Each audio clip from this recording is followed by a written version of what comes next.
For the longest time, I believed that I was going to get better. I tried everything from countless medications. I tried therapy. I tried electroconvulsive therapy. I worked on my nutrition. I worked on exercise. I tried everything I was told would make me feel better and would help me overcome my mental illness. But that hasn't panned out. It hasn't worked out that way. Despite everything that I've done, I still deal with symptoms, and I still feel the weight and the loss that has come with living with an illness like schizoaffective disorder. But before I get deeper into that, I want to thank Health Storylines for sponsoring this video.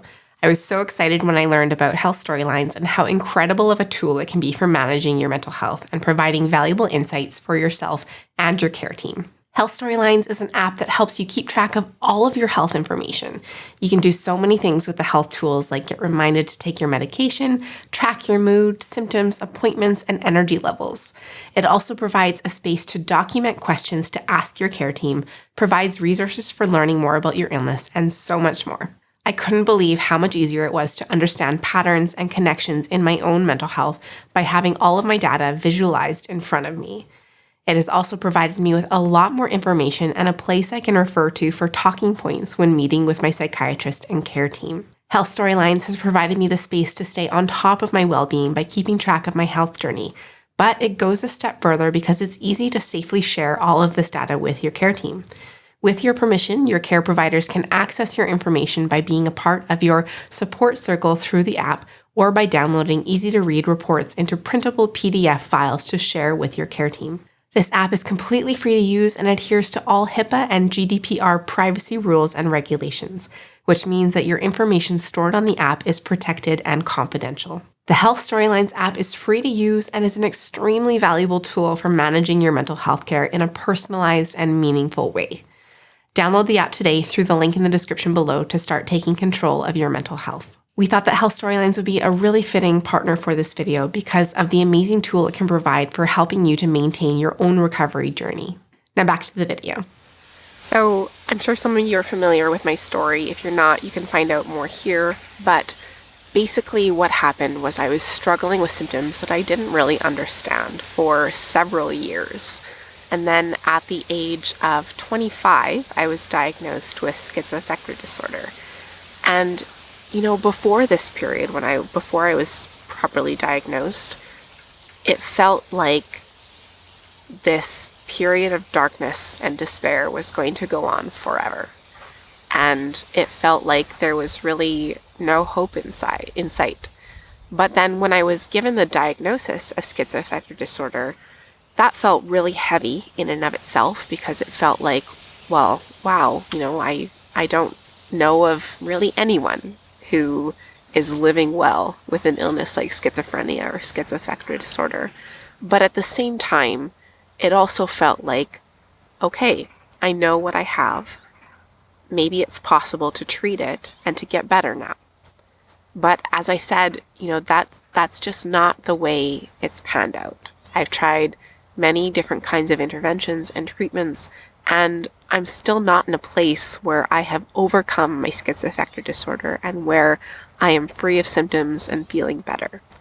And I think that is what I really want to focus on in this video, is our understanding and our conception of what recovery is. I think that it's really important to not fall into the trap, basically, of viewing recovery as this final destination that you find yourself in, and not viewing recovery as this thing that you work towards and you get there and that's it. You're good. You're recovered. You're over your chronic illness, because that kind of misses the nature of chronic mental illnesses. I think that it's important to understand that recovery is really more of an ongoing kind of forever process. It's something that is not linear at all. You're going to go through periods of, feeling really awful and feeling like there's no hope and whatnot, and feeling like recovery is never going to happen. But then recovery is also going to entail periods where you are feeling well and you are able to function at a level that is more acceptable to you.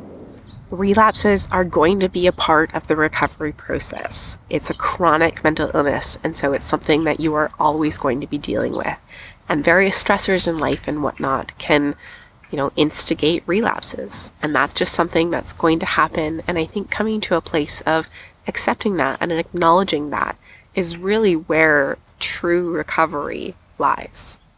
I have shared pretty publicly on this channel about my periods of struggling or my periods of increased stability. And so I think I've been clear that I have gone through both of these kinds of periods in recent history.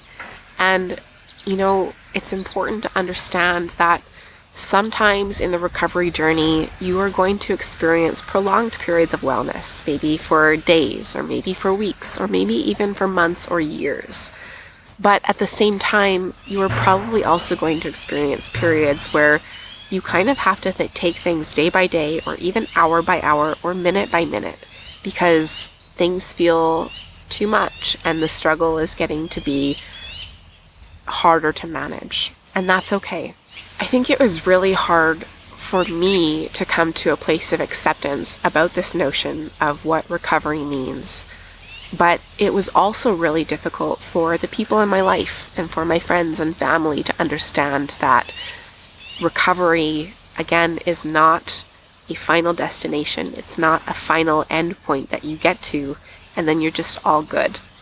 I think maybe for friends and family who are trying to support someone who's living with a chronic mental illness, it can be kind of difficult to understand the difference between navigating a chronic mental illness and navigating what we're typically exposed to, which is the more acute health issues. So for example, if they understand that someone is in crisis and breaks their arm, that's their crisis, that's their health crisis. They get a cast on it, it heals up in a few months, and they're good as new again, and they can carry on living their lives the way they did before they broke their arm. I think that this mentality and this mindset gets carried over into having these types of expectations around mental health as well. And so if someone finds themselves in a crisis, a mental health crisis, it's kind of expected by a lot of people around them sometimes that they are going to be able to take a bit of time to recover from this crisis and then carry on as they would have before any of this mental health issues arised. But that's just not really the case with mental health, and especially with chronic mental illnesses like schizophrenia. I think there's also the added difficulties of, people in your life not understanding that it is a chronic struggle and feeling like you are looking for attention by sharing symptoms or that kind of thing. I think that's something that comes up a lot for people who are living with chronic mental illnesses. And so to kind of work around this essentially stigma that's permeating the relationship in terms of their understanding of your mental health, I think some things that can help are helping them to increase their knowledge and awareness about what it means to live with a mental health issue like you are. If you are one of these people who doesn't quite know how to support someone who's managing a mental illness like schizophrenia, some ways that you can kind of better support them are really just to ask, how can I best support you? What do you need from me? How can I help? And that might take the form of going with them to medical appointments and kind of understanding more about their daily life with the illness through that, or just supporting them through that. Something that has been helpful in the past for me and my loved ones is bringing them to support groups and having them understand and hear from other people besides just me about what it feels like to live with this illness and to manage it daily. And so, that's an important component of all this, is having your loved ones understand what it means to navigate the chronic nature of a mental health issue like schizophrenia. But I think the most important thing I want to express in this video is the importance of self-acceptance. That has been and continues to be kind of an excruciating journey for me. I think for a long time, I didn't want to accept the realities of what it meant to live with and manage my illness.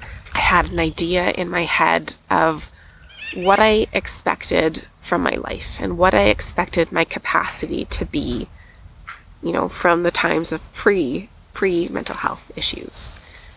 And it was really hard to let go of this and to kind of recalibrate my expectations of myself and my expectations of what my life encompassed and looked like. I think that starting this channel actually has been incredibly instrumental in terms of bringing me to a period of to a place of self-acceptance. And I'm absolutely not saying you need to go out and start your own YouTube channel to find this self-acceptance for yourself.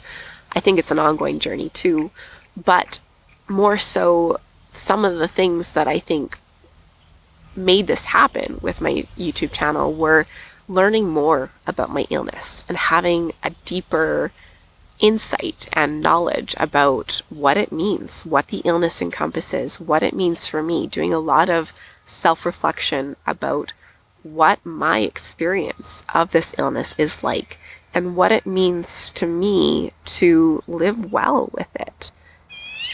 I think there's absolutely a correlation between, coming to a place of more self-acceptance. And like I said, it's an ongoing journey. It's going to be something I'm working on for the rest of my life. But I think there's a correlation between coming to a better place with self-acceptance and my reduced rate of relapse.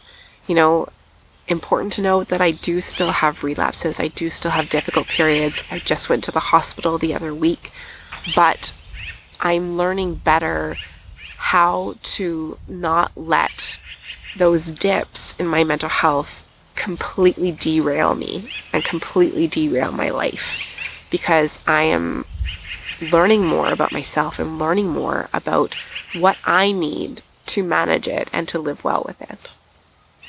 So I think it's really, really important to just get rid of the conceptions of recovery as a place that you get to and as a state that you get to where everything is good and you live your life the way you would have pre-diagnosis.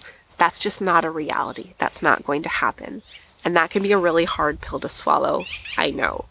But I think that that's a really critical step in terms of moving forward in your recovery journey, is understanding that it is going to be an ongoing process, an ongoing struggle, but also an ongoing triumph. Being able to learn more about yourself, learn more about what you need is a really beautiful thing and can be... I've grown a lot in this process, and I hope that you find the same kind of comfort in your recovery journey as well. So thank you so much for watching this video. I would love to hear from you as well. What has been instrumental in terms of moving you along your own recovery journey or process? If you want to share that, I would love to hear from you in the comments below. Thank you so much for watching, and as always, wishing you and your loved ones good health. We'll see you in the next video. Bye.